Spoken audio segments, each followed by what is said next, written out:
In the first half of July, after celebrating my birthday, the order came to move to Zamos, located in the central sector of the Eastern Front. Here, the Russians launched a new large-scale offensive. After flying over the northern Carpathians, Struge and rounding Lvov, we arrive at our new base of operations. Zamosk is a pleasant little town that makes a good impression on us. We are housed in old Polish barracks on the northern outskirts of the town. Our aerodrome is quite far from the town and is an ordinary field. The runway is very narrow, which once led to an unfortunate incident during the first landing. Non-commissioned officer WTs. Aeroplane ejected with a parachute, and the pilot was seriously injured.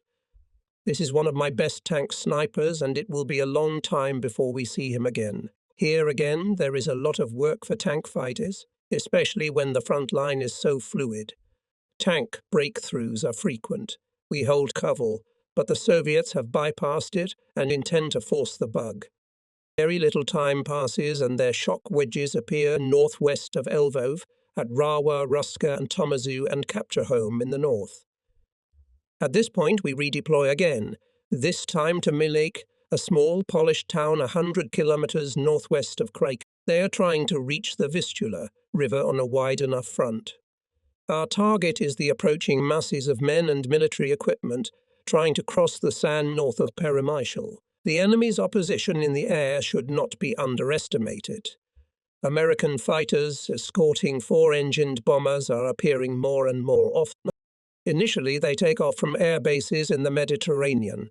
As we assume, after completing their mission, they do not return to their bases, but land on Russian territory to refuel. The next day, they fly out again to carry out the mission, and after completing it, fly south to their permanent air bases.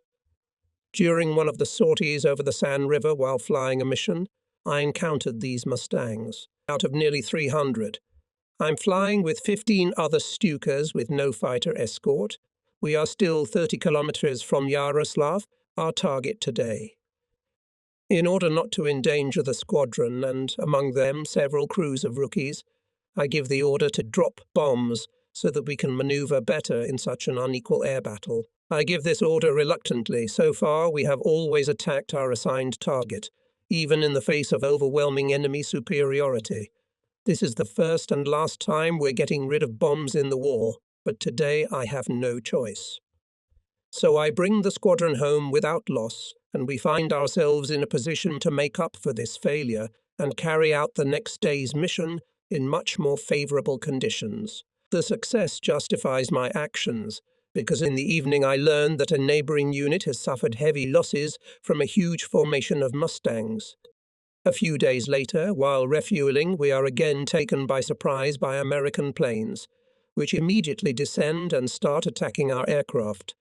The defense of our airfield is not very strong, and our anti-aircraft gunners, caught by surprise, were too late to open fire on the attackers. The Americans did not take into account the anti-aircraft gunners, and since their plans clearly did not include fighting a resisting enemy, they turn around and leave in search of easier prey.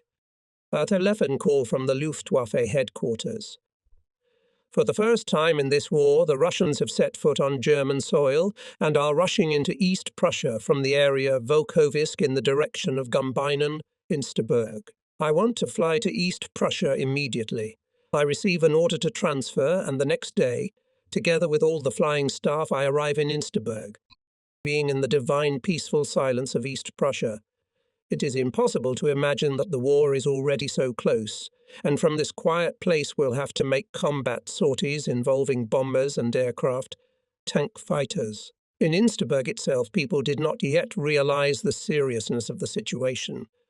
The local aerodrome was still overloaded with facilities useless for such massive combat operations. It is therefore best to relocate to Lotsen in the Masurian Lakes region, where we find ourselves alone on a tiny airfield. Midsummer in the beautiful East Prussian countryside. Will it become a battlefield? It is here that we realize we are fighting for our homes and our freedom. How much German blood has already been spilled on this land, and all in vain? It must not happen again. These thoughts do not leave us as we fly towards our goals. Memo or Siolye Suwalki or Gustovo. We are back where we started our journey in 1941, where the invasion to the east began. Will this majestic monument in Tannenberg take on even greater symbolic significance? The aeroplanes of our squadron carry the emblem of German chivalry. Never has it meant so much to us. Fierce fighting in the area of Volkovisk. The city several times passes from hand to hand. Here holds the defense of a small German armored unit. We support it from the first to the last ray of light, reflecting for several days countless Russian attacks. Some of the T-34s are sheltering behind huge haystacks in the fields, from which the harvest has already been removed. We set fire to the haystacks with incendiary bullets to deprive them of cover, and then attack the tanks. The summer is hot. We settle down by the water and often bathe in the short half-hour breaks between sorties, which is very pleasant. Soon the effect of these battles on the terrain and on our sorties begins to take effect. The initial fury of the Russian attacks subsides noticeably. Counterattacks are more and more frequent, and the front stabilizes to some extent. But when fighting dies down in one place, you can be sure that it will flare up in another. The Soviet troops are rushing into Lithuania, trying to outflank our armies in Estonia and Latvia. Consequently, there is always a lot of work for us in the air. The Soviets are relatively well aware of the strength of our defenses on the ground and in the air. One of the sorties gives Lieutenant Feichel an excuse to celebrate his birthday once again. We are flying out to assault a cluster of enemy forces, and the Reds are once again using their old trick of making radio transmissions on our frequencies. Personally, at this point I can't understand what they are gibbering about, but it is clearly about us as they keep repeating the word Stuka. After that, my linguist colleague and the ground post, which has an interpreter, tell me the whole story. Here's what, roughly, is going on. Stukas are approaching from the west here. I call all the Red Falcons. Immediately attack the Stukas. There are about 20 of them. In front is a single Stuka with 2 long stripes. This is obviously Rudel's squadron, the same squadron that is constantly putting our tanks out of action. Calling all Red Falcons and anti-aircraft gunners, shoot down the Stuka with long stripes. Lieutenant Marquardt right in the air makes a brief translation. Fickle says with a laugh, "If they aim at the leading man, you can be sure they will hit the wingman." He usually flies my wingman, and so he knows what he's talking about. Ahead and below us on the road running between 2 wooded areas, the Ivans are moving with their vehicles, artillery and other equipment. Strong anti-aircraft fire. The Red Falcons are already here. We are being attacked by Aerocobras. I give the order to start the attack. Most of the planes dive on the trucks, smaller ones on the anti-aircraft batteries, desperately maneuvering. The fighters believe that now is their hour. Bursts of anti-aircraft shells closer and closer to our aircraft. Just before entering the dive, Fickle gets a direct hit in the wing, drops the bombs and goes in the direction from which we came. His plane is engulfed in flames. We have already dropped the bombs and are coming out of the dive. I gain altitude to see where Fickle has gone. He lands in the center of a poorly paved area with ditches, holes, stumps, and other obstacles. His plane skips over the 2 ditches like an angry goose, and it's only a miracle it didn't shatter into spars. Here he and his gunner climb out of the cockpit. The situation is bad. From the side of the forest to the aircraft are approaching enemy cavalrymen, followed by several tanks, clearly intending to capture the crew. From above we are even more fiercely attacked by Aerocobras. I sing. Someone must land immediately. You all know I have no right to do that right now. I have a terrible feeling, for I have been forbidden to fly, and it is not in my character to disobey orders. We continue to circle over the downed aeroplane, Fickle and Barch below, in all probability unable to imagine that anyone could land unharmed under such circumstances. The Soviets are gradually approaching, and still no one is landing. Maneuvers to evade fighter attacks require the full attention of every crew. It is difficult for me to make the decision to land on my own, no matter what. But in this situation, if I do not take immediate action, my comrades will die. If they can still be saved, I have the best chance of doing so. I know that disobeying orders is unforgivable, but the determination to save my comrades is stronger than my sense of duty. I've forgotten the consequences of my actions, everything else. I must save them. I give the order. Attack cavalry and infantry from low altitude. 8 surround at medium altitude to cover me and Fickle. 9 go higher and tie up the fighters. If they dive, attack them from above. I fly very low over the forced landing site and pick a patch of ground that I can, if I'm lucky, land on. I slowly add throttle. Here we are over the second ditch. I let off the throttle, a terrible jump, then stops. Fickle and Barch run towards us like people saving their lives. Here they are already at the plane. The Ivanov's bullets haven't hit anyone yet. They both climb into the cockpit. I give the throttle. I'm shaking with tension. Will I be able to take off? Will my plane rise into the air before it crashes into some obstacle on the ground and blows to pieces? Here comes the ditch. I lift off the ground, fly over the ditch, wheels touching the ground again. Then the plane levels off. Slowly the tension subsides. The squadron approaches us, and we return home without loss. Rudel's Wandering Circus is located on a half-sted field near the town of Wenden, not far from the Latvian-Estonian border. Field Marshal Schörner kept trying to move my squadron to his sector, and finally succeeded.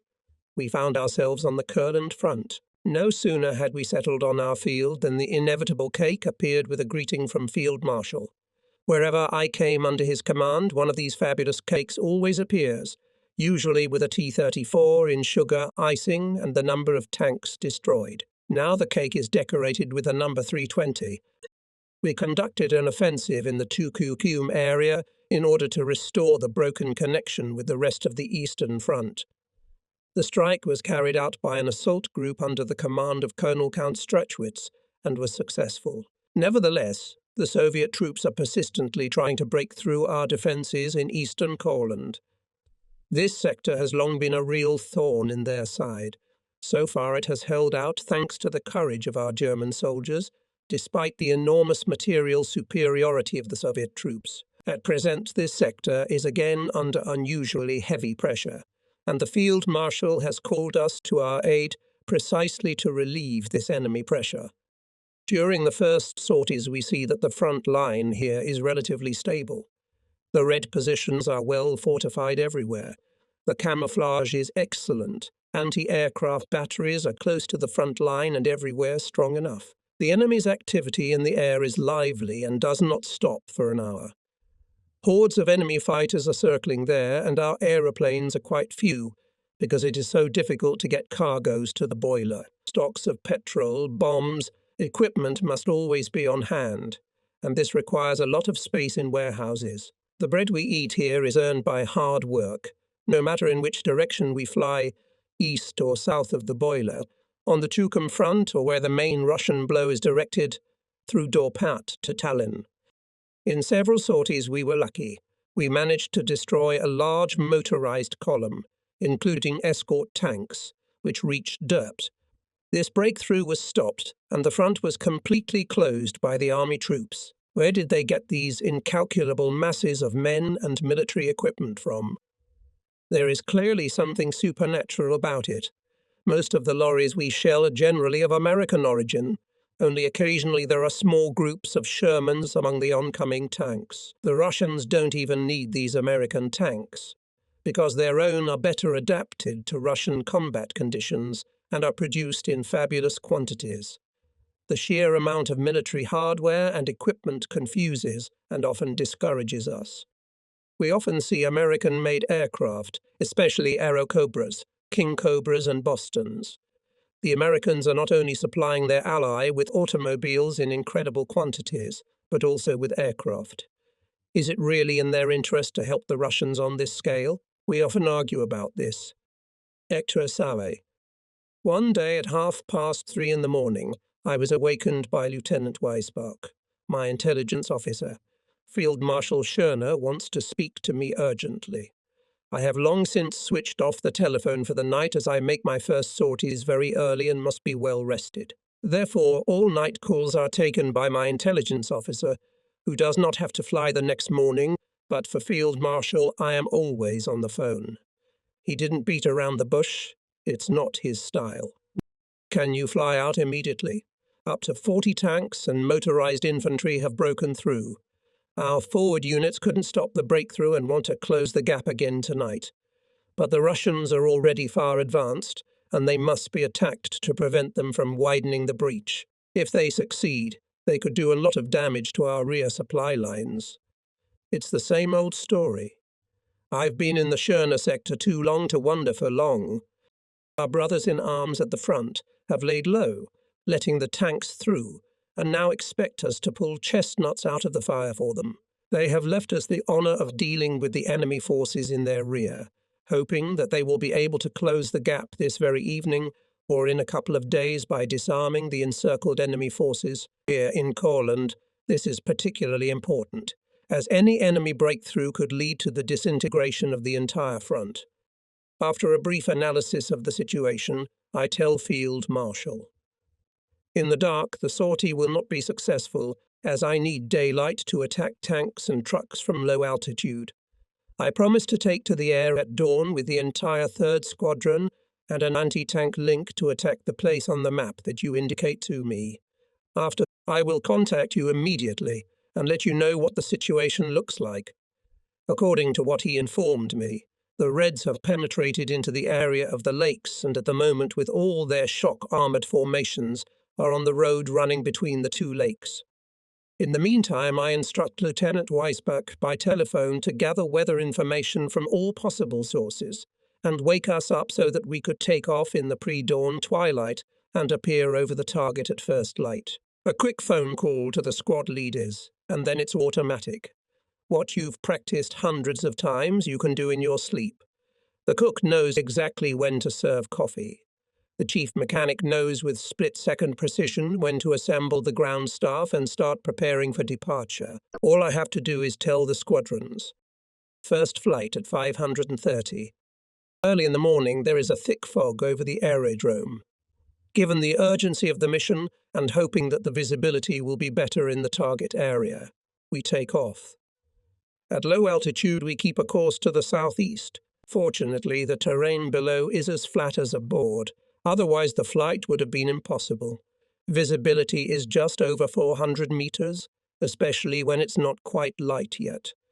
We had been flying for about half an hour when the fog descends to the ground as we approach the lakes area. Due to the difficulty of flying at 50-60 meters, I give the command to regroup. For safety reasons, we line up in a single row. Neighbouring aircraft are moving in the ground layer of fog and from time to time disappear from sight. In such weather conditions, we will not be able to attack successfully. If we have to drop bombs because of the low altitude, the flying debris may damage our own machines. Just staying in the target area didn't help anyone. I am relieved when the last of us landed safely. I report everything to Field Marshal Schörner, and he tells me that he has received the same weather reports from the front line.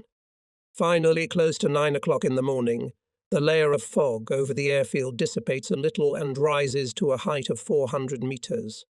I flew out with an anti-tank link accompanied by the 7th link, which should bomb targets. Under the very layer of fog, we again go to the southeast. But the further we fly in this direction, the lower edge falls. Soon we are again forced to descend to a height of 50 meters. Visibility is extremely. There are practically no landmarks on the terrain, so I fly by compass. The lake area begins and the weather remains abominable. I approach from the northeast to the point that Field Marshal indicated to me as the location of the shock wedges. I make a slight detour to the west and fly past the target, so that after approaching the target I can continue to fly in a straight line towards home. A very necessary precaution in this weather. If the enemy is as strong as we have been told, he is probably protected by adequate anti-aircraft fire. We cannot approach the target cautiously under cover of hills or trees, as the attack is by water, so anti-aircraft fire must be taken into account in the choice of tactics. Staying out of sight of anti-aircraft gunners and then coming out of the clouds and hiding in them is not recommended for the whole formation because of the danger of collision so close to the ground, although it is possible for a single aircraft. The pilots will be forced to pay attention only to the flight itself and will not be able to concentrate enough on the task. We're flying low over the water, coming in from the south. The weather is overcast. I can't make out anything further than 700–800 meters. And then right ahead I see a dark, moving mass.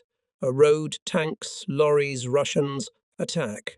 And immediately, almost at point-blank range, the defense opens fire directly at my car. Twin and counter machine guns and automatic rifles are firing. Everything is brightly lit by flashes. I fly at a height of 30 meters and get into the very center of the hornet's nest. Isn't it time to get out of here? Other planes fan out on either side of me, and the defenses pay no attention to them. I twist and toss the machine from side to side, making the craziest defensive maneuvers to avoid being hit.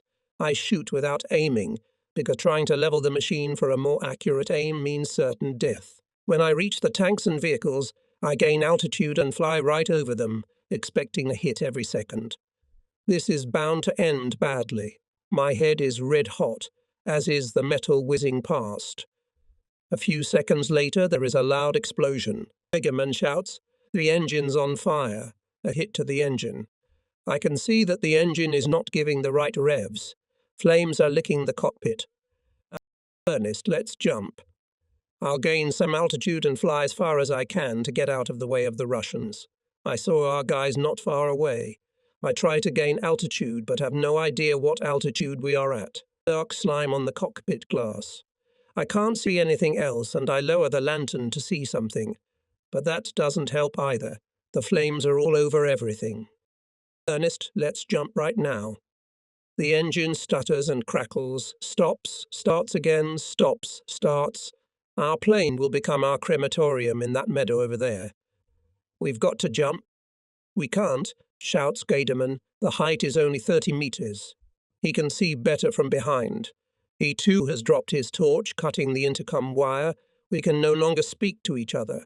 His last words are, "We're over the forest." I pull hard on the control stick, but the plane refuses to gain altitude. Gaderman says we're flying too low to parachute. Can we land? Probably yes, although I can't see anything. The engine must be running, albeit erratically, for that to happen. I'm slowly taking the throttle off. When I feel the plane start to lurch, I glance around. I can see the ground passing by. We are now only 6 or 7 meters above the ground. I tense my muscles in case of a collision. Suddenly we touch the ground, and I switch off the ignition. The engine stops. We must be dead. Then something rumbles and I don't remember anything else. I feel something around me, which means I'm still alive. I try to remember. I'm lying on the ground, I want to get up, but I can't. I'm pinned to the ground, pain in my leg and head. Then I realize that Gaderman must be somewhere. I call out to him. "Ernest, where are you? I can't get up." "Wait a little while, maybe you'll make it." "It hurts a lot." A little time passes and he, limping, comes over to me and tries to pull me out from under the rubble. Now I understand why I'm in so much pain. A long piece of metal from the tail section of the plane has punctured my lower thigh, and the whole tail section of the plane is lying right on top of me, so I can't move. Where are the burning pieces? The first thing Gaderman does is pull a piece of metal out of my leg, then extracts me from under the tail wreckage. He has to strain all his strength to lift them up. Aye. Do you think the Russians are here yet? Hard to say. We are surrounded by woods and brush. As soon as I get to my feet, I inspect the crash site. About 30 meters away from us lies the engine. It's still on fire. 10 meters away are the wings. One of them is also smoking. Right in front of me, at a decent distance, lies a part of the fuselage with the gunner's seat in which Gaderman was crammed. That's why his voice came from the front when I called out to him.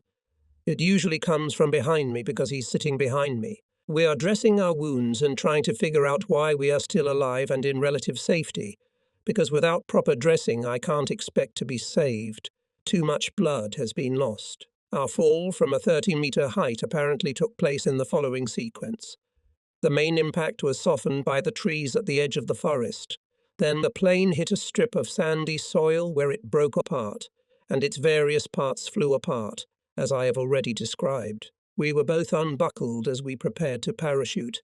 I still can't understand why I didn't hit my head on the dashboard. I was lying far away from the remains of the pilot's seat. I must have been thrown here with the tail. Yeah, you're not born beautiful. You're born happy. Snoddy, there is a crackling sound in the bushes. Someone is sneaking through the undergrowth. We look with bated breath in the direction from which the sound comes, and then exhale with relief. We recognize the German uniforms. They have heard the rumble of a fall from the road, and before that, distant gunshots and a burning German aeroplane. They rush towards us.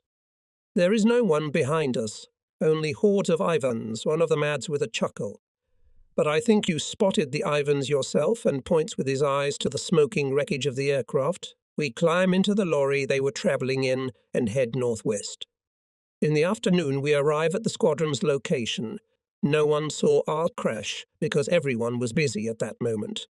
The first 4 hours of our absence did not cause much concern because as a result of enemy action, I was often forced to land my Lucky Tu-87 on its belly not far from the front line and then report my whereabouts by telephone. Nevertheless, as more than 4 hours passed, people's faces darkened and their faith in my proverbial infallible guardian angel began to wane. I got through to the field marshal. He, more than anyone else, was delighted at my return from the other side of the world, and it hardly needs saying that he warned me of the imminent arrival of another birthday cake. The sky is bright blue, and the last signs of fog have disappeared. I report to the field marshal that we are flying out again. I am particularly ill-disposed against our Soviet friends. It's either them or me. That's the law of war. Not me this time, so it's their turn. The regiment sent its medic to the Storch. He dressed my wounds and stated that I'd received a concussion. Gaterman broke 3 ribs. I can't say I feel great, but the determination to fly outweighs all other. I'm briefing the crews, assigning them targets. We will attack the anti-aircraft guns with all bomber planes, and when they are neutralized, we will destroy trucks and tanks during low-altitude attacks. My squadron quickly rises into the air and takes a course to the southeast. We fly at an altitude of 2,200 meters, so we'll be able to approach from the sun. The anti-aircraft gunners will have a hard time spotting us, and we can more accurately drop bombs on their guns if they are glinting in the sun. There they are, in the same place as before. Apparently they're not going to move on until reinforcements arrive. Some of the anti-aircraft guns are mounted on the trucks. The rest are placed in ring fortifications around the vehicles. Once the fireworks start, I quickly memorize the targets and then follow my plan of attack, starting with the anti-aircraft guns. This gives me a special pleasure, for it is to them that I owe the fact that a few hours ago my life hung in the balance. Be in anti-tank planes, fly through the clouds of smoke and dust created by the explosions of bombs, and attack the T-34. We have to be on guard all the time not to be near a bomb that exploded. Anti-aircraft guns are soon suppressed. One after another tanks explode, lorries catch fire. They never make it to Germany. This armoured wedge has clearly lost its impetuosity. We return home with the feeling that we have done everything we can. In the evening, the field marshal calls us again and informs us that our comrades on the ground have carried out a successful counterattack. The gap has been closed. The encircled enemy has been destroyed. He thanks us on behalf of the command for our support. Tomorrow morning, I'll have to relay his message to the whole squadron. The greatest reward for us is to hear from our comrades in arms that their cooperation with us was indispensable and contributed to our success. Becite. In Latvia, disturbing rumours reach us about the Soviet invasion of Romania. We are immediately transferred to Buzău, north of Bucharest. Our route from East Prussia is via Krakow and Debrecen. A marvellous flight across Eastern Europe in the Indian summer sunshine. The flight is made by the 3rd Squadron and Regimental Headquarters. The 2nd Squadron is in the neighbourhood of Warsaw, and the 1st Squadron is already in Romania. In Debrecen, a lot of time is spent on refuelling, and it is too late to fly further to Romania. We have to cross the Carpathians, and I'm not going to lose crews during the flight. so we stop for the night in Debrecen, and in the evening I suggest we all go for a swim. There are marvellous baths in the town with water from warm healing springs, to the delight and pleasure of my companions. We find women of all ages sitting phlegmatically in the water with handbags, books and embroideries. Their water procedures are accompanied by endless female gossip, which is what they do most of the day. For veterans of the Russian company, the sight of these women in swimming costumes is a wild sight. The next morning we fly to Klausenburg, a beautiful old town where Transylvanian Germans lived many centuries ago, so the locals speak German. We are in a great hurry and stop here only for refueling. At this time, an American spy plane appears at an altitude of 7,000 meters. This means that the visit of American bombers will not have to wait long. The flight over the Carpathians to Brzezo leaves an unforgettable impression, as any flight over a beautiful mountain landscape in perfect weather. A town showed up ahead, a local airfield that used to be used as an intermediate stop on the way to the front far to the north, but is now an operational base almost at the front itself. What has happened to the stable front line along the IRC Targul-Frumos line and on to HZIA? The aerodrome is in the middle of open terrain and camouflage of our aircraft is difficult. Very close by is Ploiesti, the oil heart of Romania. It is continuously attacked by American bombers under very strong fighter protection. After the bombing, the fighters may turn their attention to us as well, if only they think we are worth it. The number of American fighters sent to escort the bombers on each sortie exceeds the total number of German fighters on the entire front. When I come in for a landing, I see that all the roads leading to the aerodrome are jammed with endless streams of Romanian soldiers striving south. In places, columns frozen in traffic jams, among them heavy artillery of all calibers. But there are no German units here. I find myself witnessing the final act of tragedy. Whole sectors on the front line have been abandoned by Romanian units, which have ceased to offer resistance and are retreating along the entire front. Soviet troops are pursuing them on their heels. Where the Romanians are retreating, German soldiers are fighting to the last man to be cut off and taken prisoner. They think that our Romanian allies will never allow the Soviets to invade Romania without a fight and will abandon their people to their fate. They simply refuse to believe it. After landing, our planes immediately begin to prepare for departure. I report our arrival to the regimental headquarters. They are happy that we are back and will fight alongside them. They think we will have a lot of work to do. Russian tanks are already in Foscari. Their goal is to quickly capture Bucharest and Ploiesti. Further north, German troops from Army Group South continue to fight. Meanwhile, our planes are ready to take off, and we immediately take off, gain altitude and go over the main road leading north to Foscari. 10 kilometers south of this town, we see huge puffs of dust. Yes, those are Russian tanks. We attack. They move off the road and scatter across the fields. But that doesn't save them. We shoot some of them, then return, replenish ammunition, and continue the battle in the same column. Everywhere you look, masses of people and military equipment, mostly Mongols, are their human reserves so inexhaustible. We get fresh, clear evidence that the production capabilities of the USSR greatly underestimated, and no one knows the true state of affairs. The masses of tanks appearing again and again in unimaginable numbers are the most convincing proof of this. Many of the vehicles are American-made. 1 hour attack follows another from dawn to dusk, as it has been all these years. Some of the last days of August. I take off early in the morning to go to the area north of us, where the Reds have broken through, and climb to an altitude of 50 meters above the airfield. Suddenly, our anti-aircraft guns open fire, with Romanian units standing on them to protect our airfield from Russian and American aircraft raids. I look where the shells are bursting and look out in the sky for enemy bombers. The Americans risen so early. I, along with other planes, make a turn over the runway to wait for further developments under protection. But the shells fly lower and lower, and some burst in unpleasant proximity to my plane. I look down at the rifle batteries and see that the barrels of the anti-aircraft guns are turning to follow our maneuvers. One of the shells bursts very close. There are no enemy aeroplanes in sight. There is no longer any doubt that these anti-aircraft guns are firing at our aircraft. I can't explain it in any way, but the fact remains. We are flying north against the advancing Soviet troops, who are tearing southwards in large forces from the Husi-Barlat-Vaskari area. During the return to the aerodrome, I am ready for more ridiculous antics of the Romanian anti-aircraft gunners, who already on the way back informed me that the guns are aimed exactly at me. As of today, the Romanians are at war with us.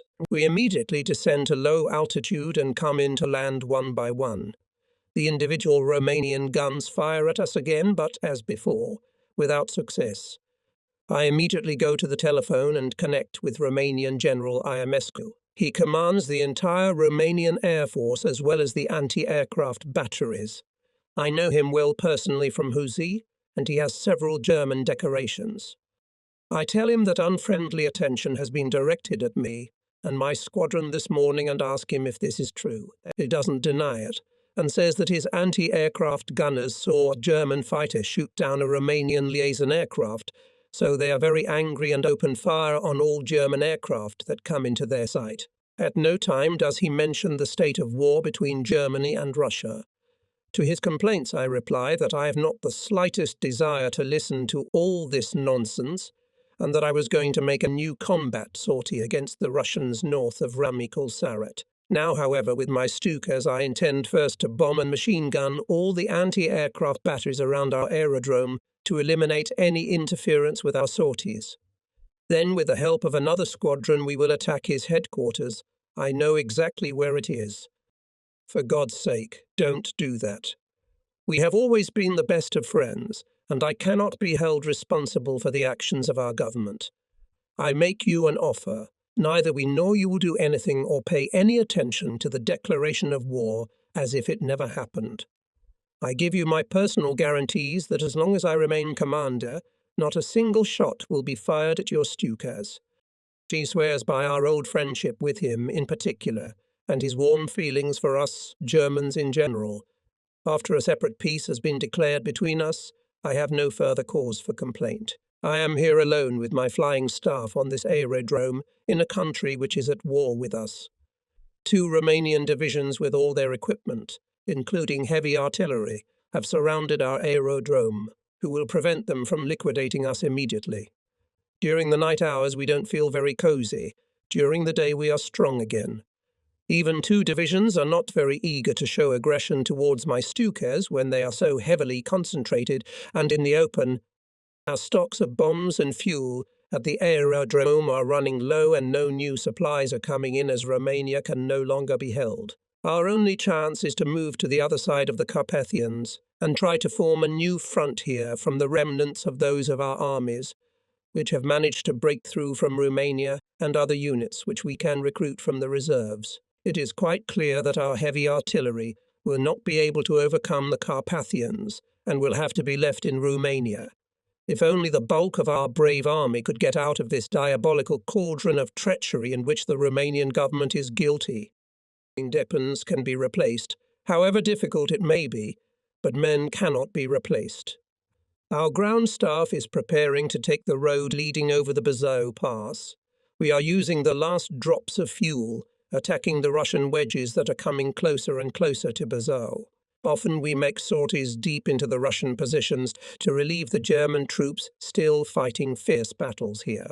It is a sad sight, capable of driving anyone to despair, to see these veterans of a Russian company surrounded by the enemy, thrashing against the oncoming wall of a numerically superior enemy until they have nothing left but their personal weapons.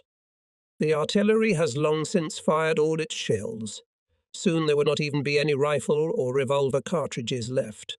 The only way to drag out the resistance is to attack and attack again. Now our supplies at the airfield are finally exhausted, and we fly west across the Carpathians to our new base of operations in the Hungarian town of Sisis region. In this town almost everyone speaks German. It is the citadel of the Transylvanian Germans. There is a German church and a German school, and when you walk through the town, you don't even think about the fact that you're not in Germany. The town is picturesquely spread out between chains of hills and small mountains, and there are many forests in the neighborhood. Our airfield is on high ground and surrounded by forests, and we are stationed in the town itself and in the neighboring purely German villages to the north and northeast of it.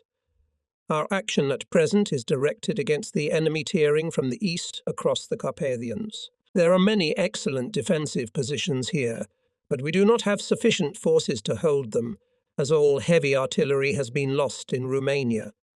Even on the most favourable terrain, it is impossible to defend against the most modern weapons by heroism alone. We attack from low altitudes the mountain passes and the roads leading to them. I have experience of flying in the Caucasus Mountains, but here the valleys are very narrow, especially in the lower part, and before you turn round you have to climb to a considerable height. The roads on the passes are winding and in large sections, pass through recesses cut into rocky mountain slopes. Since vehicles and tanks are usually protected by rocks, you have to be devilishly careful not to crash into them here and there. If another group of aeroplanes flies over in the same area, and at the same time perhaps coming in for a target from the other side of the valley and belatedly spotting us through the haze, for a split-second death will grab the control stick with a bony hand when one group meets another flying towards it. This is an even greater danger than the anti-aircraft guns, which must by no means be discountenanced. Some of them are stationed on the slopes of the mountains, to the right and left of the roads through the passes. The enemy has realized that leaving anti-aircraft guns in columns on the road is relatively ineffective when we are, for example, attacking targets below from behind a group of cliffs. Fighters are still scarce. Would it really take the Russians that long to relocate to Romanian airfields? I doubt it, because they have no supply problems and the existing airfields at Buzău, Romana, Tecucaci, Bacău and Silistria are perfectly located and quite adequate for combat operations. Presumably the Ivans are not very fond of flying in the mountains. They are especially wary of flying at low altitude in valleys because of the possibility of unexpectedly hitting a dead end, the exit from which is blocked by sharply rising mountains. I experienced exactly the same feeling 2 years ago when we were flying over passes and valleys in the Caucasus Mountains. At this time I received orders to take command of the regiment and surrender my 3rd Squadron. My successor was Oberleutnant Law, who had served with distinction in the squadron since the Greek days. After the first phase of the Russian company he was assigned to staff work and has now returned to the front again. As far as my own flying is concerned, this change will not affect me in any way. I have at my disposal all types of aeroplanes in service with the regiment, and I can fly with one unit or another at any time. One day in early September I took off early in the morning with my 3rd Squadron. The 2nd Squadron accompanied us. I myself, together with a squadron of anti-tank planes, was hunting tanks in the area of the Oitiutscu Pass. The situation there is not very pleasant. Therefore, immediately after my return, I decided to take to the air on the Fe-190. Meanwhile, other pilots' Aeroplanes are undergoing maintenance before the next flight. Lieutenant Hofmeister is ready for the flight and will accompany me as a scout. We return to Aitotsu, make several attacks from low altitudes and reconnoitre the situation on all Carpathian passes and altitudes, from which we get an overall picture of the situation in our sector. I'm returning, literally without a drop of petrol and without a single cartridge, to our flying field when I see 40 silver planes flying towards me at the same altitude. We pass very close to each other. There's nowhere to hide. They are American Mustangs. I say to Hofmeister, land. I release the landing gear, flaps, and I'm down before the Mustangs can turn and attack. Gliding to the ground takes a lot of nerve because it's that moment when your plane is completely defenseless and there's nothing you can do but wait patiently for it to stop. I'm still rolling on the ground when I look back and see that the Mustangs are launching an attack and one of them is coming straight at my aircraft. I hastily switch off the light. My speed is still about 50 km/h, climb out on the wing and throw myself to the ground a few seconds before the Mustang starts firing its cannons. My plane, which had already rolled quite far away on its own, catches fire after the first attack. I am satisfied that I managed to get out of it in time. There are no anti-aircraft guns on our airfield because no one expected or was prepared for our retreat to the Hungarian airfields. Our enemies with unlimited resources can put anti-aircraft batteries on every corner. We unfortunately cannot afford it. The Mustangs are scattered all over the aerodrome and are quietly engaged in target shooting as in peacetime. Our squadron, which was supposed to be refueled and supplied with ammunition, is still on the ground. Several transport planes that delivered ammunition, fuel and bombs to us are standing in the open. Aircraft fit to fly are in makeshift hangars in the woods, and it is difficult to get into them. But the planes being repaired and the transports with bombs and fuel are exploding, the guns of 40 Mustangs rumbling without respite, turning everything the pilots see into flames, and I am forced to watch it all and can't respond. Underneath the whole aerodrome, the aeroplanes are burning, with puffs of black smoke rising above them. In this turmoil, you'd think it was the end of the world. As absurd as it sounds, I try to sleep for a minute. By the time I wake up, it'll all be over. If this guy who keeps circling above me can shoot me down, it will be easier for me to accept it if I fall asleep. After the Mustang pilot set my plane on fire during the first attack, he must have noticed me lying in the field.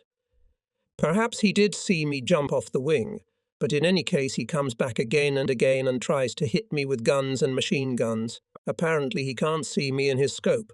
Apparently he can't believe he hasn't hit me yet. Because after coming in once or twice, he rumbles over me, drops to a height of a few meters, and stares at me. I lie on my stomach, not moving, only turning my head slightly to look at him from under my half-closed eyelids. Every time he approaches me from the front, sand from fountains of bullets falls on me. Will he hit me next time? You can't run, they shoot at anything that moves. And so it goes on ad infinitum. Finally, he runs out of ammunition, as I am sure he will, and he flies over me once more and flies away. His colleagues have also used up their ammunition, and I must admit, very cleverly. They line up over the aerodrome and fly away. Our aerodrome is a frightening sight, especially at first sight. The first thing I look for is Lieutenant Hofmeister.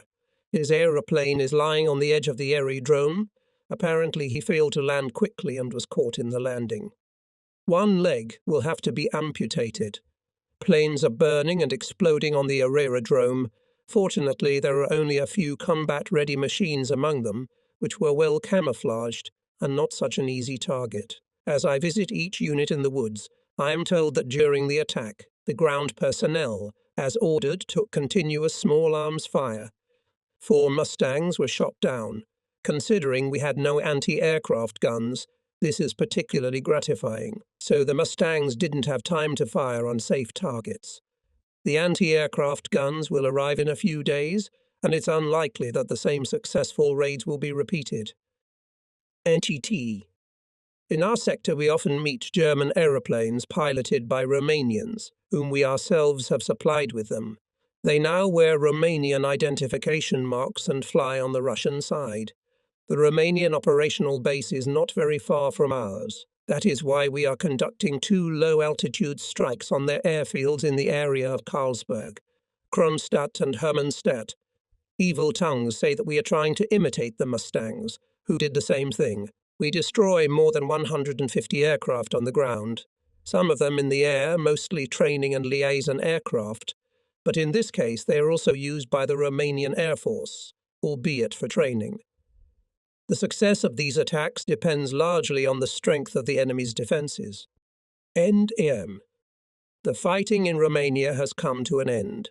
The Soviets have flooded the whole country and are now trying to find passages into Hungary.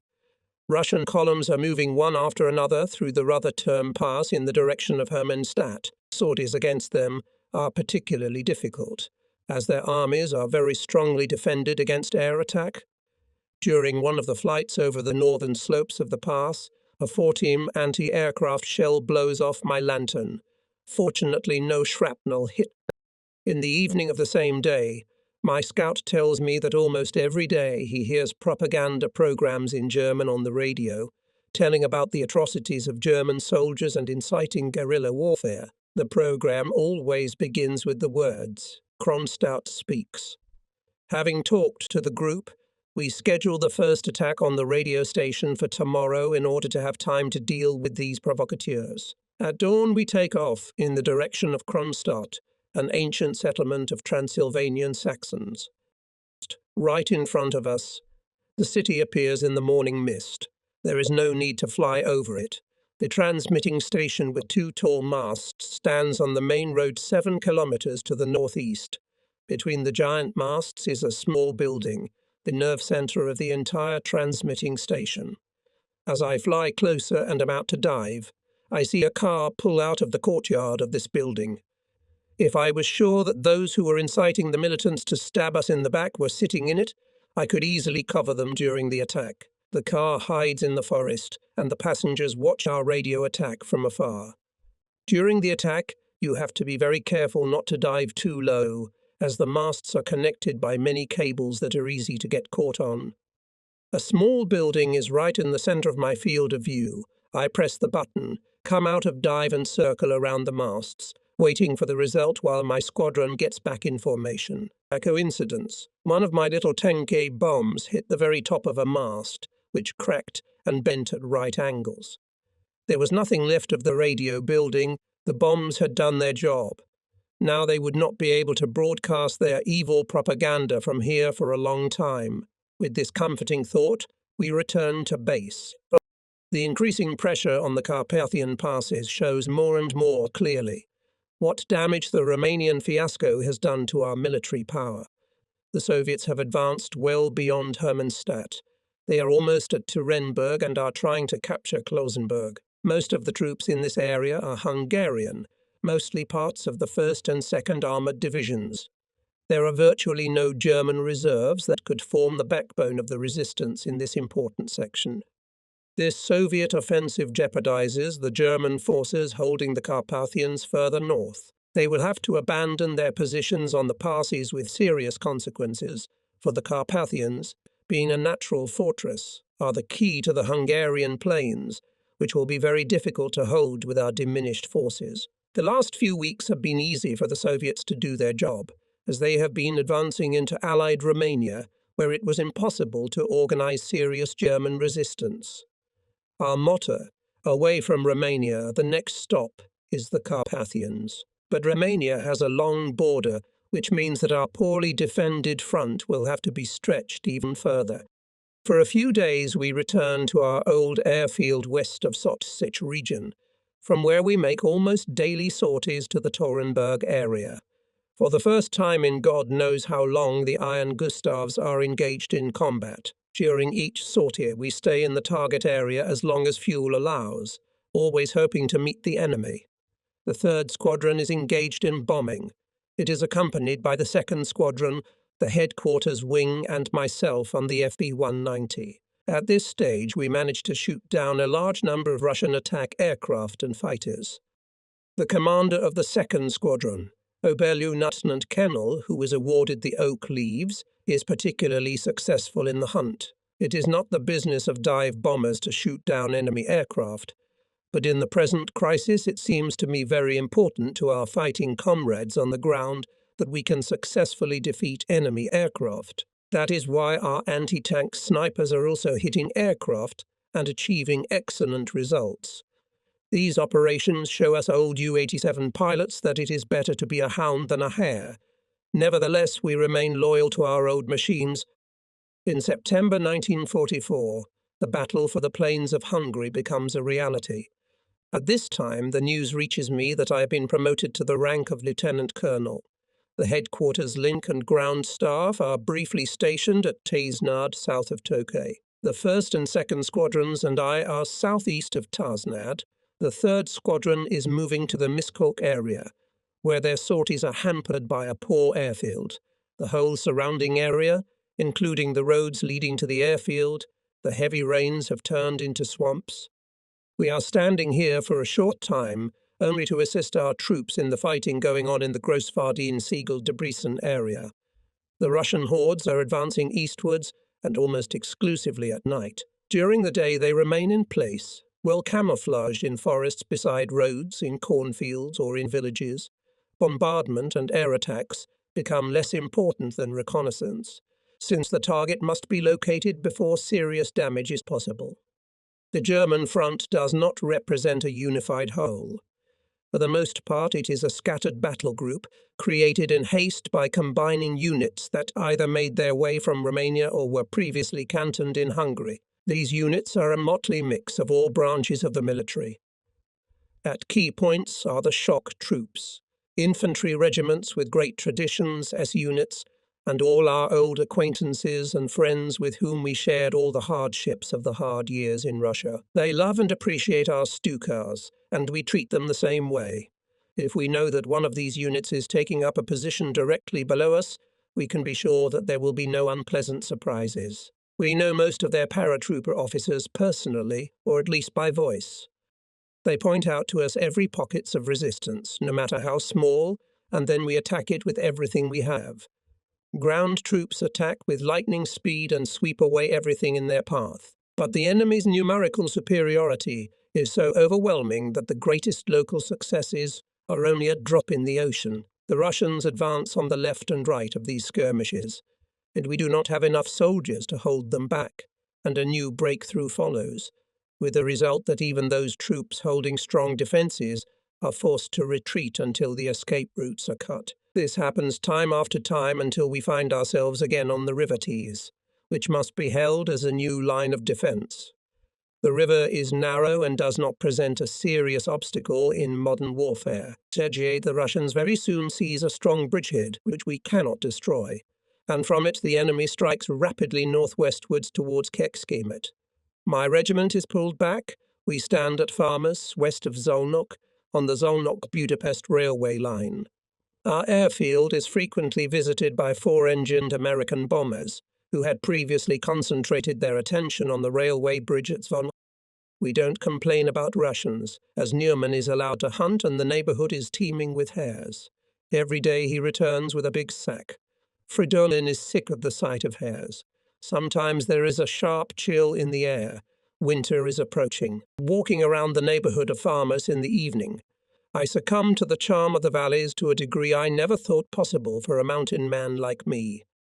We fly mostly around the Tisa, on both sides, since the Soviets have managed to establish bridgeheads in several places on the west bank. Our targets, as in the past, are the concentrations of equipment on the banks of the river and on the roads leading to the bridgeheads.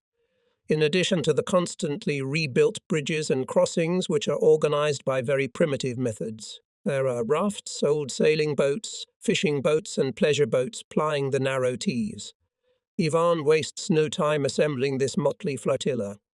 The busiest crossings are between Sieged and Szolnok. Later they appear to the north as well. The creation of a large number of bridgeheads is always a warning that the Soviets are building up the reserves needed for a new offensive.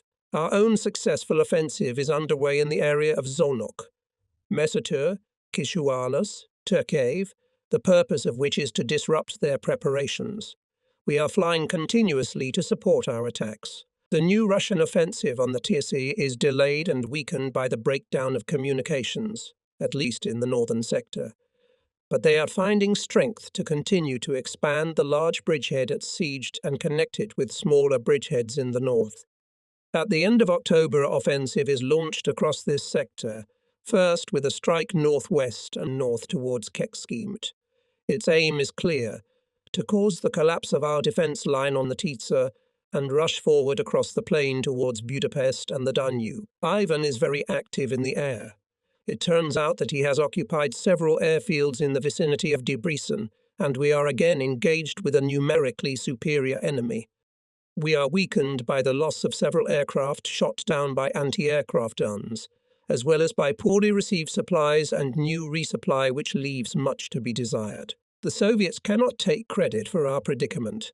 They can only thank their Western allies, who have seriously disrupted our communications with four-engine bomber strikes on cities and railway stations. The patrolling of railway lines and roads by American fighter bombers completes the job.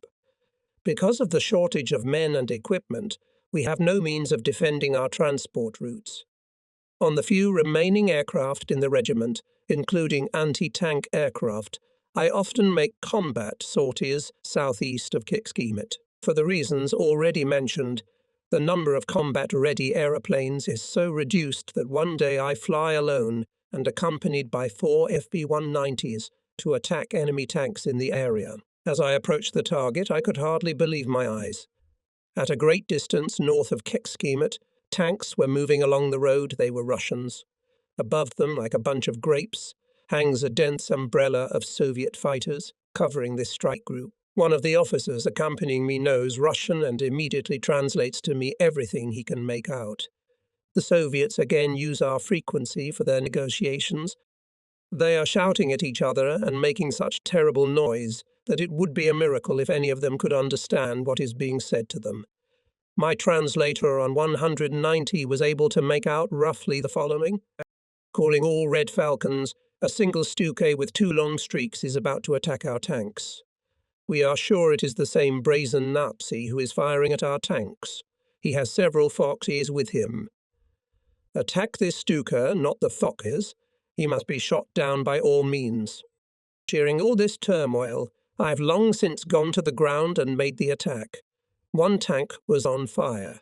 2 FB-190s hovered above me, trying to distract a few Lay-5s.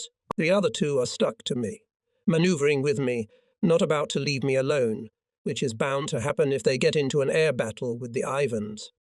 20 or 30 Lay-5s and Yak-9s are now facing us. Apparently the air guide who is directing the fighters is somewhere very close to the tanks because he is yelling like an uncut nay. Go, shoot that bastard down. Can't you see that one tank is already on fire? To me, that's the most obvious confirmation of victory. Every time one of them attacks, I make a sharp U-turn at the very moment he's heading towards me. His speed doesn't allow him to follow my maneuvers, and it knocks his aim off. I then turn round and walk into his back, even though he is quite far away from me. I'm sorry to waste my anti-tank shells. I fire my 37 guns at him. Of course, it's better to use them later against other tanks. But even if I miss now, the one who is supposed to get my shells for not watching his tail will get a shock when he sees those fireballs flash by quite close to him. Again, one of the men I was firing at shouts. Look round, watch out. Can't you see? A fascist is shooting at you. He shouts as if he's already been shot down. The other pilot, apparently the commander of this link, says, we must attack him simultaneously from different sides. Gather over the village I'm heading towards now. Here we'll discuss what can be done. Meanwhile, I attack the second tank. So far they don't try to hide, confident that they are well protected by the fighters. Once again, one tank bursts into flames. Red Falcons are circling over the village and shouting fearfully. They all want to say in how best to shoot down my Ju-87. The aircraft gunner on the ground is furious. He threatens. He asks if they see that 4 tanks are already burning. Then they come back again and really attack from different directions. I'm glad that the 5th tank being hit used up my last shell, because if this game had gone on and on it would have been hard to hope for a happy ending. All the while sweat is streaming down me, even though the weather is very cold. The excitement warms me better than any fur jacket. The same can be said of my escort. Lieutenants Byerman and Kinada are less afraid of being shot down themselves than of failing in their duty to protect me. But it is even more likely that the Ivans can say the same of themselves. If they could not shoot down the Stuka with the stripes as they were ordered to, at least they can handle the Fokkers. We move off in the direction of the house. The Ivans follow us for a while, then turn back. For a while longer we hear the sighs of the ground aviation officer and the Red Falcons apologizing. There are times when there is nothing in the way of the Russian offensive, but scattered units hastily move to the breakthrough area. Often these are anti-aircraft gunners, airfield maintenance personnel, and home front services. There are not enough people and equipment, and all this is repeated over and over again. Individual brave actions of individuals can delay, but cannot completely stop the advance of the colossal masses of men and equipment of the enemy. The few shock units we have at our disposal cannot manage to get everywhere at the same time. In spite of everything, our comrades on the ground are fighting with unfathomable bravery. The front along the Tisza can no longer be held. The next line of defense must be the Dutch. I am worried about the Soviet strike in the extreme south through Pfannenfürchen towards Kuppersvaar. If it is successful, this new position will be threatened again. Very little time passes and my fears are confirmed. It is one of the last days of my stay at Farmers. I have just received a message. A Russian armoured column has broken through in the direction of the Matra Mountains and reached the outskirts of Ggenges. Our units, which have been caught up in a bypass manoeuvre, are endeavouring to restore the position and close the gap.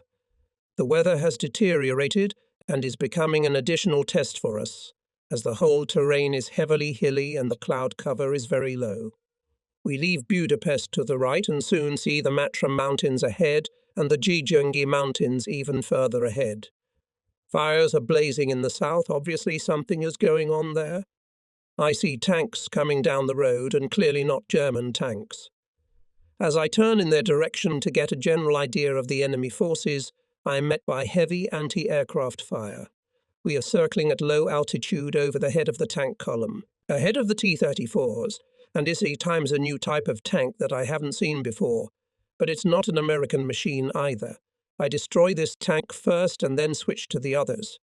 Soon 5 tanks are on fire, but I'm out of ammunition. The anti-tank link has done a good job, and the day has started badly for Ivan. We regroup and move home. On the way we are intercepted by late-appearing Soviet J-9 fighters, but they do us no harm. We had already fallen behind our positions. It took us about 10 minutes to get to the base, when suddenly it dawned on me. What words would I use to describe the first tank I shot down in my report? Will I get a clear enough image from which I will be able to identify the type of this tank? It is very important for our general staff to know what types of tanks appear on certain parts of the front. From this information we can judge what new weapons began to be produced or come from other countries. I must know what model this tank was. So I order the commander of the 3rd Squadron to lead the aircraft home, and I turn around and fly back. I slow down a little, and at a height of 3-4 meters, I fly around the mysterious steel monster several times, examining it from the closest distance. On the side of it stands an is which, in all probability, has risen from somewhere from the tail of the column to find out what is going on. The strange tank is still on fire. Flying around it one last time, I see several Ivans climb up the turret of the is to the 13M anti-aircraft machine gun mounted there. They raise their heads as if on command. I see smoke from the muzzle of their machine gun and realize that they have opened fire on me. I am at a distance of 50, maximum 60 meters from them. It is difficult for them to hit me as the circles I have described have too small a radius, unless they are experienced marksmen specially trained to shoot at such targets. I was still musing on this subject when 2 hits rained down on my aircraft, and I felt a searing pain in my left thigh. Struggling to overcome the darkness in front of my eyes, I make sure there is warm blood running down my leg. I mention the injury to Gatorman, but he can't do anything because he can't reach me. We have no bandages. The area we're flying over seems sparsely populated and not really suitable for landing. If we land here, it will take God knows how long to get medical attention and I will bleed to death. So I must try to get to Budapest, which is a 25-minute flight away. I feel that I am rapidly losing my strength. The blood keeps pouring out. I have a strange sensation, something like a trance. But I keep flying and can still control my senses. I ask Gatorman, "Do you think I could suddenly lose consciousness, or weaken gradually? You will never fly to Budapest, in all likelihood, but you won't faint suddenly." He says the last words additionally, reproachfully, apparently to avoid upsetting me. Then I'll fly on, and try my luck. Maximum throttle, minutes of anxious tension. I will not give up. I won't. Here's the fighter aerodrome, Budapest. I'm releasing the flaps. I'm dropping the throttle, coming in for a landing. NLI. I'm lying on an operating table in a private hospital. Nurses are crowded around me, looking at me curiously. Behind the surgeon, Professor Fick, stands Gaderman shaking his head. Later he will tell me that while under anesthesia, I said a few phrases that, in all likelihood, did not excite the nurses.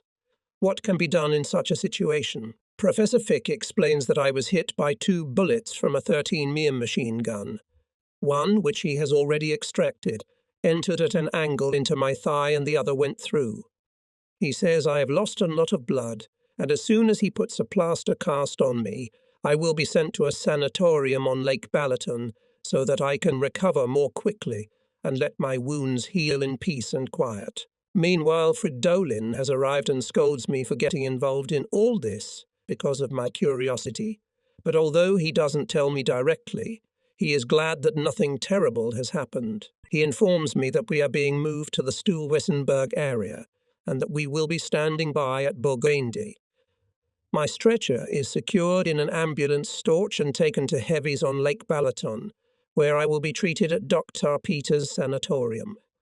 I already asked Professor Fike how long my recovery will take, and when I will be able to walk at least, let alone fly. He answers evasively, apparently because Gaderman has already told him about my impatient nature. I insist that Dr. Peter remove my bandages immediately and tell me how long I will be here. He at first refuses to remove the bandages, but then after much argument examines the wound and says, "If there are no complications, you can stay here for 6 weeks." Up to this point, I hadn't particularly cared about the wound, but now I feel like I'm losing everything again, condemning myself to inaction at a time when every person is needed. I'm furious. This is the situus. My leg is in plaster. I can hardly move. It will do one thing, I am firmly convinced. It will not last long. No matter how much medical attention and rest are good for me, I won't be able to truly rest until I get back to the regiment and start flying with it.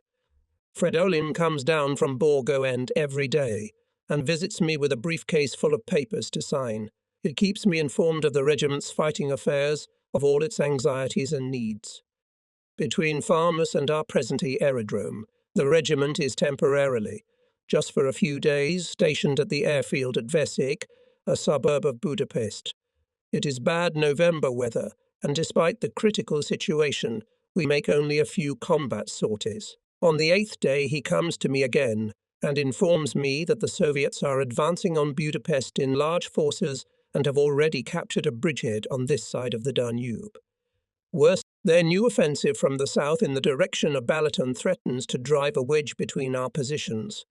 He is not in the least surprised when I tell him that I am sick of lying in bed, that I am going to get up and return to the regiment with him. But he doesn't finish the sentence. He knows of my stubbornness. Sister hears Fridolin packing my things and can't believe her eyes when she peeks through the door to see what's going on. When Dr. Peter, alerted by her, shows up, he finds me already ready to leave. I know full well that he can't take responsibility, and I don't ask him for anything. He shakes his head as he watches us leave.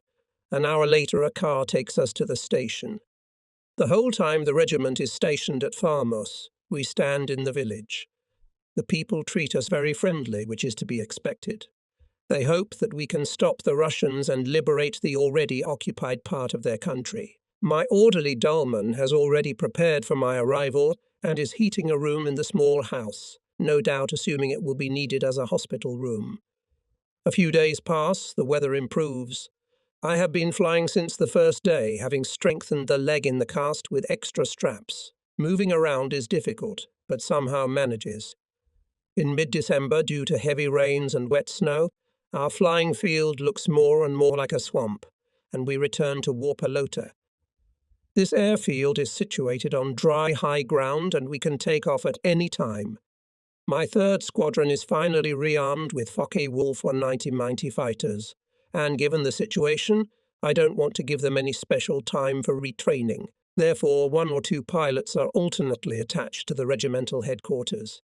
And between combat sorties, I familiarize them with the new type of aircraft and teach them how to handle it. Each of them makes several rounds, the number of which depends on his flying skill, and then I take them with me as wingmen on combat sorties. After 15 or 20 sorties, their familiarization with the new aircraft is considered complete, and it is the turn of the other crews. As a result, the 3rd Squadron can make combat sorties without interruption. During the first combat sorties, the crews have to learn the hardest lessons, because the anti-aircraft defences are strong everywhere, and besides, they are still a little afraid to fly a new type of aircraft, especially since they have no gunner to cover them from the enemy attacks from behind. During his first combat sortie, Lieutenant Stowler's FE-190 takes a hit in the engine and immediately goes down. He manages to make an emergency landing behind our trenches.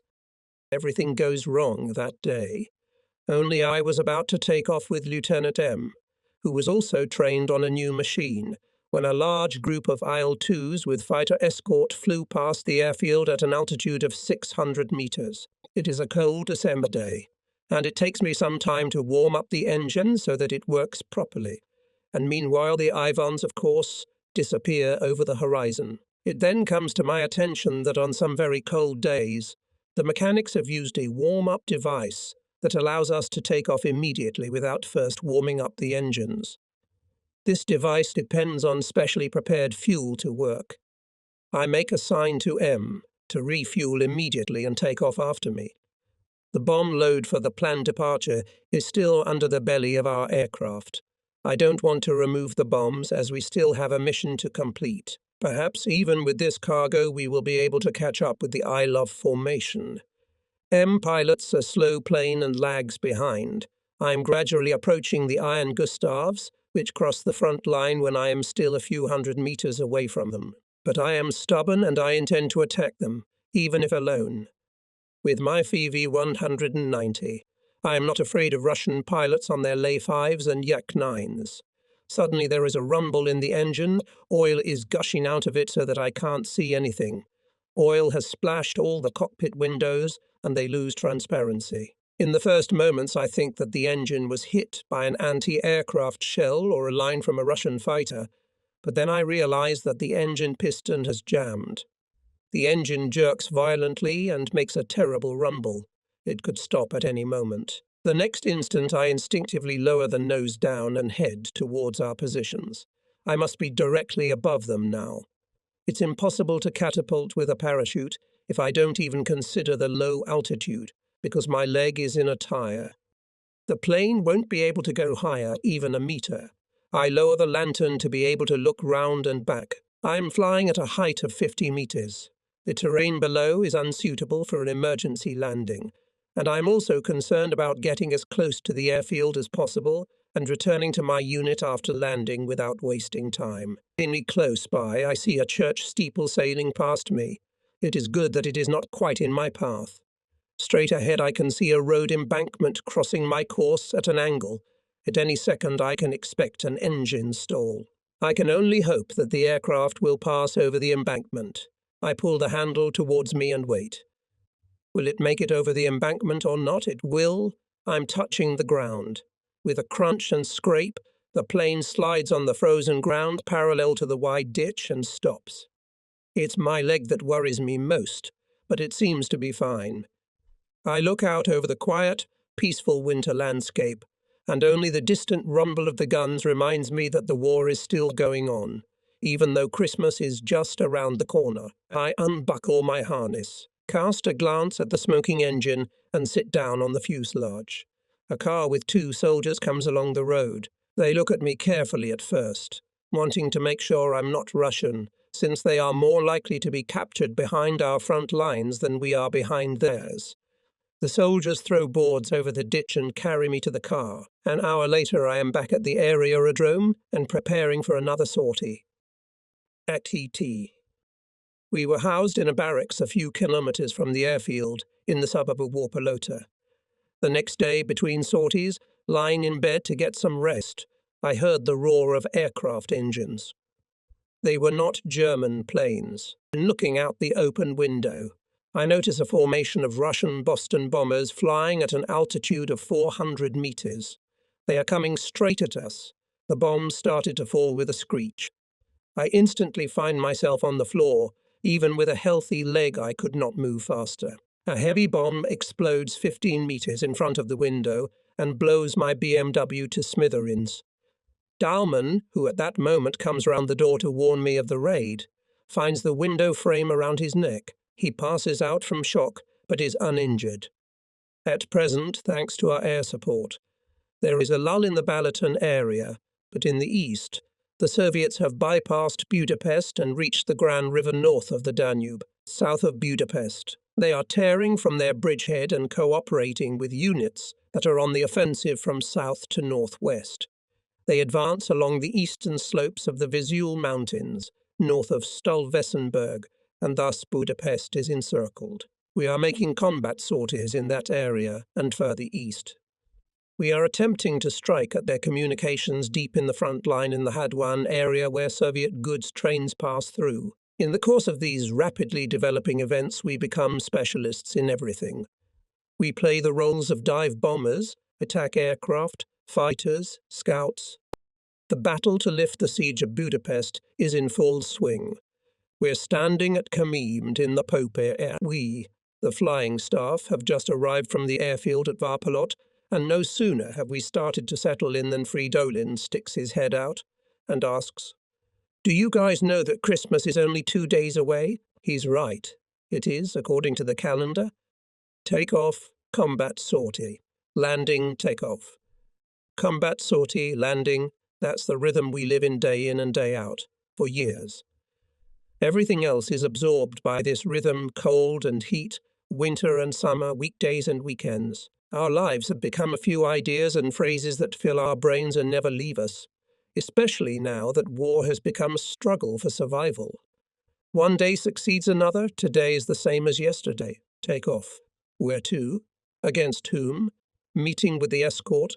Anti-aircraft fire. These words and thoughts overwhelm both the youngest pilot and the regiment commander. How long will it last? Will it last forever? So the day after tomorrow, Christmas. Fridolin goes with the staff officer to the group headquarters to pick up the Christmas mail. Meanwhile, congratulations are pouring in from almost every army unit to the travelling circus of Immelmann. We return from our last outing on Christmas Eve at 5 o'clock in the evening. Our flat is decorated for Christmas, looking cheerful and festive, almost like home. Since we don't have a large room, each squadron celebrates in the largest room of their headquarters. I go round one by one. Each unit celebrates Christmas in a different way, according to the taste of its command. Fun reigns everywhere. I spend most of Christmas with the officers of the regimental headquarters. Our room is decorated with branches of mistletoe and holly, with candles burning everywhere. 2 large fir trees and a table in front of them piled with presents remind us of our childhood. My soldiers' eyes reflect vivid nostalgic dreams. Their thoughts are at home with their wives and children, with their parents and families, in the past and the future. Only in our subconsciousness do we see a German military flag among the greenery. We are celebrating Christmas at the front. We sing Silent Night, Holy Night, and other German songs. The husky soldiers' voices weave together in a soft consonance. And then a great miracle happens in our hearts. Salts of bombs and targets, of shells, and anti-aircraft guns are softened by a supernatural sense of peace, of serene and soothing calm. And we think again of sublime and beautiful things with the same simplicity as we think of nuts, punch, and candy. The last echoes of favourite German songs are hushed. I say a few words about our German Christmas. I want my men to see me today, among other things, as their comrade, not their commander. We sit together happily for an hour or two, and then Christmas evening comes to an end. Peter favours on the first day of the holidays. There is a thick fog. I know from phone conversations on Christmas Day that Ivan is coming, and we are urgently needed, but we can't fly. The next morning I play a game of short hockey with my men. That means me and my fur boots standing in the goal, because 5 weeks after being wounded, I can only waddle. I can't skate yet. In the afternoon, the hosts with whom we are quartered invite me and a few other officers to go hunting. I know very little about regular or garden hunting in the field. We have a lot of riflemen in our unit, but only a few corrals. The hares apparently know that fate is on their side this time, and, once in the cauldron, Do not hesitate to leap lightning fast through the wide gaps between us. Walking in the deep snow is not at all conducive to my quick recovery. My driver, Corporal Bomey, is standing off to the side. Suddenly I see some magnificent specimen emerge from cover and rush towards us. I turn round like a born hunter, close my left eye and bang. I pull the trigger. Someone's body falls, but not the hare. But Bomey, whom I, caught up in hunting enthusiasm like all newcomers, did not notice at all. Apparently he still doubts my intentions, for he looks at me lying on the snow and says "Why hare burst?" He noticed in time that I was aiming, and just before the shot was fired he threw himself to the ground. The shot missed him, but the hare remained unharmed. I was even more frightened than both of my intended victims. Now that would have been a real New Year surprise. Another confirmation of the favourite saying of all dive pilots: you can't do anything if you don't practice. The next morning the weather improves. Ivan is already on his feet. He makes a raid on our aerodrome. And again their bombing is deplorably bad. It's just a disgrace. Their low-altitude attacks go over 400 meters. We take almost no damage. All the second day after Christmas, we are flying combat sorties to help the ground troops in the northeast, on the Grand River and all the rest of the Budapest front. Our peaceful Christmas mood has been dispelled. Merciless war surrounds us again. The quiet, joyous peace of Christmas evening has receded into the purgatory of yesterday. Fierce fighting is going on in the air and on the ground. On our side, new reinforcements have entered the battle. These are my old acquaintances, friends from the Eastern Front, tankers who, like us, fulfill the role of the fire brigade of the Supreme High Command. Our common task is to help those units that are surrounded in Budapest to break through, to open a corridor for them to withdraw and join the rest of the troops. Together we can pull these chestnuts out of the fire, year after year, day after day. I fought on all sections of the Eastern Front. I believe that I have acquired considerable knowledge of military tactics. Experience teaches that only practice leads to perfection. Only practical knowledge is the only criterion of the possible and impossible, good or bad. Every day making sorties, we must thoroughly know every ditch, every fold of ground below, for we are constantly flying at low altitude. There is confusion on the ground. Some of our armoured units are broken, and the Panzer Grenadiers are thrown into battle like ordinary infantrymen. The tankers, who have always acted with them in the same harness, feel insecure. The infantry attached to them have no practical experience of joint action, and it may end in dangerous surprises. I cannot understand how such an order could have been given. Indeed, it is difficult to imagine a worse choice than the sector chosen for this offensive, full of swamps and other obstacles, when there are so many more favourable alternatives. The infantry, on the other hand, is forced to advance over flat, open terrain, which is ideal for tanks but has too few hiding places.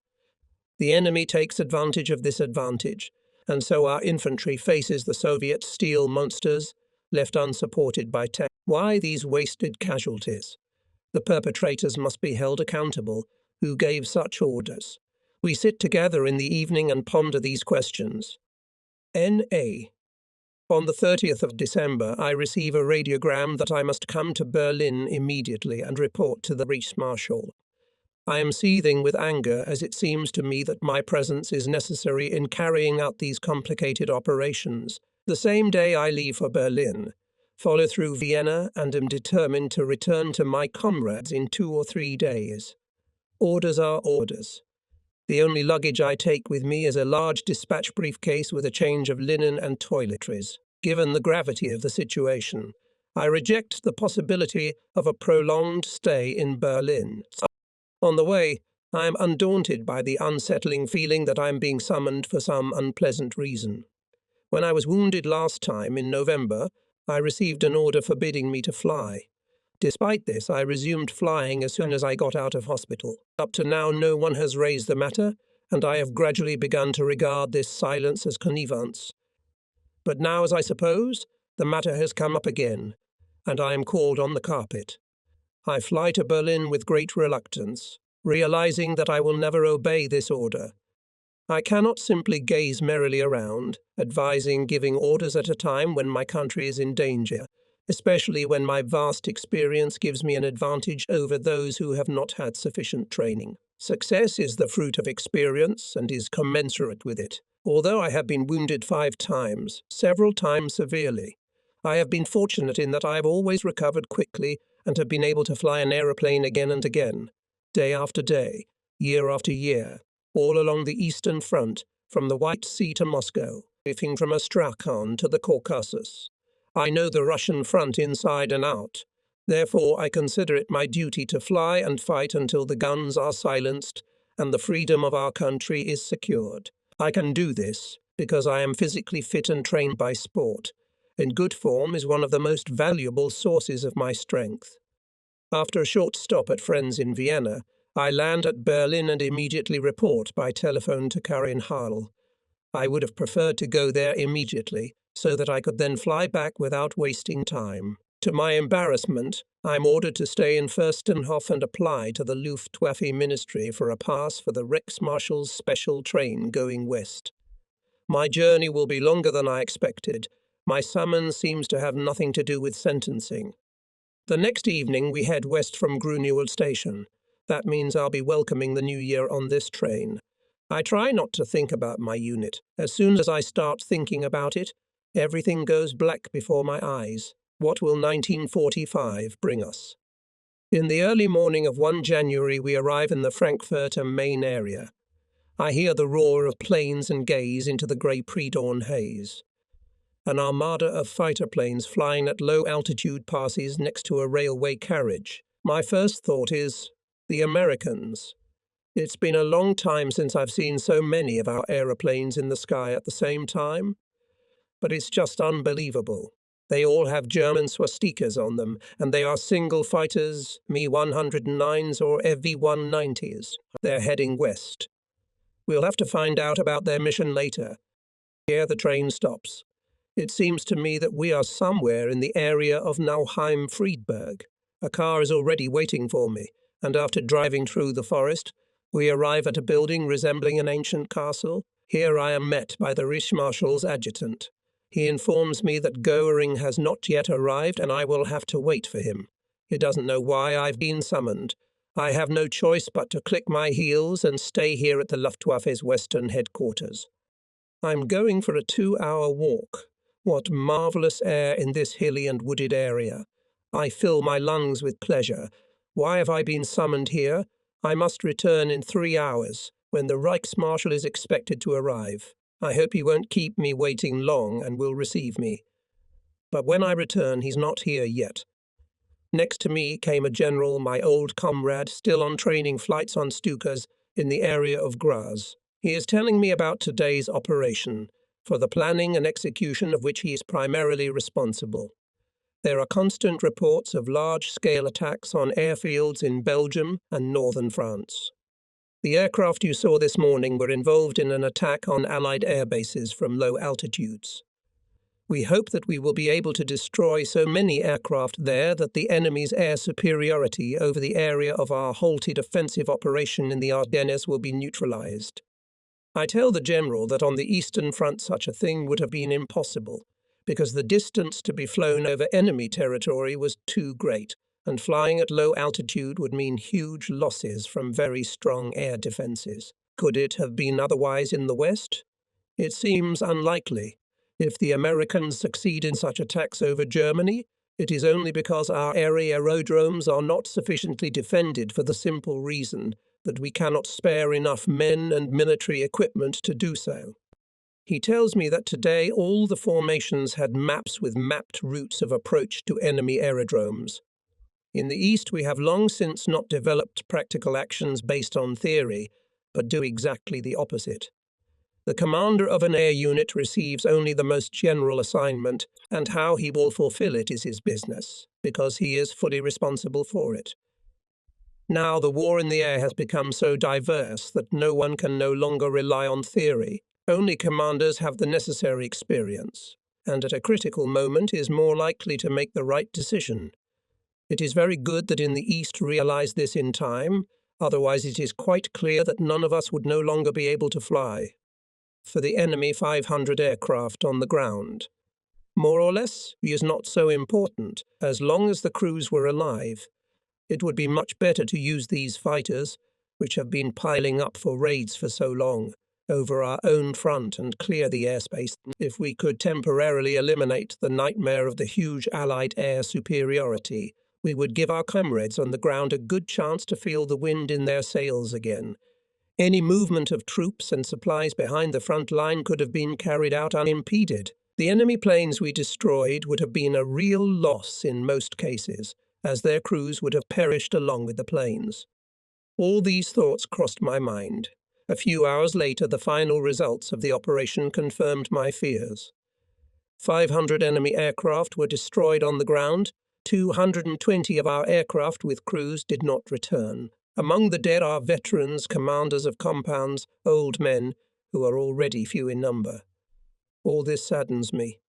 Today this operation will be reported to the Reichsmarschall and Supreme Commander-in-Chief as a great victory. What is this? A deliberate distortion of information, inflated personal ambition. An adjutant comes in and says to me, "Oberst von Beloff just called. He'd like you to come in for a cup of coffee." But can't I report to the Reichsmarschall personally? The Reichsmarschall hasn't arrived yet. Why don't you visit von Beloff in the meantime? I ponder for a while whether I should change my clothes, but decide not to, in order to save my last shirt for the conversation with the Reichsmarschall. A rather long journey through the forest brings us to a town made up of barracks and farmhouses. This is the Führer's headquarters in the west. Over a cup of coffee, I tell von Beloff about the latest developments on the Russian front. After 20 minutes, he leaves me, but immediately returns and briefly asks me to follow him. Unsuspecting, I pass through several rooms. Then he opens the door, lets me through, and I find myself face to face with the Führer. All I can think about is that I haven't put on a clean shirt. Nothing else comes to mind. I recognize the other men standing around him. The Reichsmarschall, who is beaming with pleasure, which is extremely rare, Admiral Donitz, Field Marshal Keitel, Chief of the General Staff Lieutenant General Jodl, and a number of other well-known military men, including generals from the Eastern Front. They all surround a huge table with a map showing the situation on the fronts. They look at me, and these looks make me nervous. The Führer notices my embarrassment and addresses me in complete silence. He extends his hand to me and praises my latest operation. He says that in recognition of my bravery, he is awarding me the highest award for bravery, the Golden Oak Leaves with swords and diamonds, to the Knight's Cross of the Iron Cross, and conferring on me the rank of Oberst. Saying to his words with amazement, but when he pronounces with emphasis, "Stop flying. Your life must be preserved for the good of German youth and your expertise," I am instantly alarmed. This means I will have to stay on the ground. Farewell, my fighting comrades. My Führer, I cannot accept this award and promotion if I am no longer allowed to fly with my unit. My right hand is still in his hand. He is still looking me in the eye. With his left hand, he holds out to me the black corduroy case that contains my new award. The many lamps in the room make the diamonds shimmer with all the colors of the rainbow. He looks at me sadly. Then his expression changes and he says, "Okay, fly on," and smiles. At that moment, a warm wave of joy comes over my heart and I am happy. Later, von Beloff tells me that he and the generals almost had a stroke when I put my terms. He assures me that the lightning that skipped across the face of the Führer not always turns into a smile. Everyone congratulates me, the Commander-in-Chief of the Luftwaffe, with special cordiality. He pinches my hand hard just out of pleasure. Admiral Donitz's congratulations are more restrained. He adds somewhat irritably, "I believe that your request to continue flying, addressed to the Führer, is not in accordance with the duty of a soldier. I have many good submarine captains, but they all had to obey orders sooner or later. Good thing he's not my commander-in-chief." The Führer brings me to a table with maps and informs me that the meeting has just discussed the situation in the Budapest area. I just came from there, right? He lists the reasons reported to him for the not entirely satisfactory progress of the operation, which has not yet created a corridor for communication with the besieged city. I conclude that weather, transport, and other difficulties were cited as explanations, but not once was there any mention of the mistakes that we ourselves observed while in the air. The separation of armoured divisions and the choice of unsuitable terrain for attacking tanks and infantry. I state my opinion based on many years of experience of the war on the Eastern Front, and on the fact that during this operation I flew in this sector for 8 hours every day, mostly at low altitude. Everyone listens to me in silence. After a short pause, the Führer, circling the circle of his advisers with his eyes, makes a remark. You see how I have been misled, and who knows how long? He does not rebuke anyone personally, though he knows the true circumstances, but it is obvious that he resents the deception. Pointing to the map, he expresses his desire to regroup our forces for a fresh attempt to lift the siege of Budapest. He asks me where, in my opinion, the terrain is most favourable for an attack by armoured units. I express my opinion. Later this operation is completed successfully. The strike group approached the defences of the defenders of Budapest, and those were able to break out of the city. After the end of the meeting, the Führer leads me into his private office, furnished with great taste and utilitarian simplicity. I wish my comrades were here and had lived with me all these hours, for I am here only because of their achievements. The Führer offers me a drink, and we talk about many things. He asks me about my wife, my son, my parents, my sisters. After asking me in detail about my personal affairs, he begins to tell me about his ideas for rearmament. Naturally, he starts with the Luftwaffe, putting the main emphasis on the supposed modernization of the aircraft we use. He asks me if I think it is justified to continue flying the slow-moving Ju-87s now that enemy fighters are flying 400 kilometers per hour faster, referring to some drawings and calculations. He points out that retractable landing gear can increase the speed of the Ju-87 by a maximum of 50 km/h, but its dive performance will change most unfavorably. He asks my opinion on every point. He discusses the minute details of ballistics, physics, and chemistry with an ease that impresses me greatly. He also tells me of his desire to begin experiments to test the possibility of mounting 4 30-centimeter guns in the wings instead of 2 37-millimeter guns. He believes that this would greatly improve the aerodynamic qualities of our anti-tank aircraft. The same tungsten core shells would be used as ammunition, and as a result, the effectiveness of aircraft equipped with such weapons would undoubtedly increase. After telling me about far-reaching improvements in other fields such as artillery, small arms and submarines, all with the same striking familiarity, he informs me that he has personally written the preliminary text of the justification for my latest award. We chat for about another hour and a half when the resident informs me that the film is ready to be shown.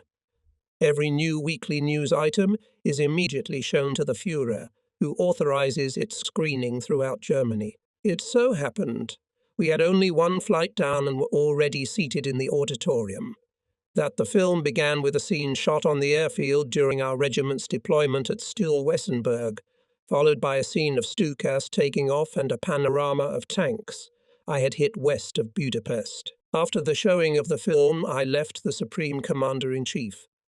Oberst von Below handed me the certificates of award of the Knight's Cross with oak leaves, swords and diamonds kept in the Reich Chancellery. Each of them weighed over a kilogram, especially the last two, placed in massive gold frames, which, if their sentimental value was disregarded, must have cost a tidy sum. I went to Goering's headquarters. The Reich Marshal expressed his pleasure, which was all the greater because recent events had greatly complicated his position. The superiority of the enemy in the air increased all our troubles and interfered with our plans, but how to get rid of it? He was immensely cheerful and proud that at this moment one of his men had inspired the Führer to establish a new German award for bravery. Taking me a little aside, he playfully says to me, "Do you see how envious everyone is of me and how happy they are at the worsening of my situation?" At the meeting, the Führer said that he was establishing a new and unique award for you, because your achievements are incomparable, and representatives of other branches of the army objected that the recipient of the award is a soldier of the Luftwaffe, because of whose shortcomings and caused so many problems.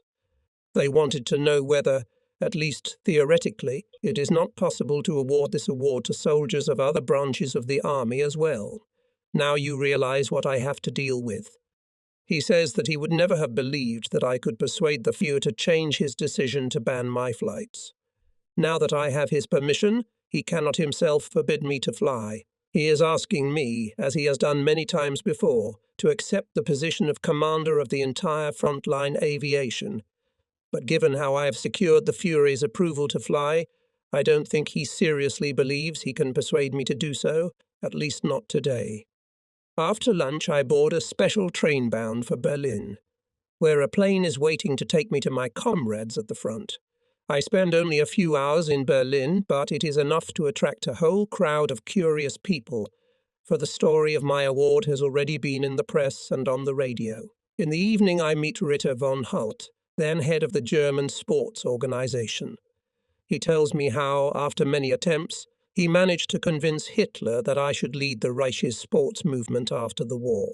When my war memoirs are written and I hand over my present post to my successor, I will be offered this appointment.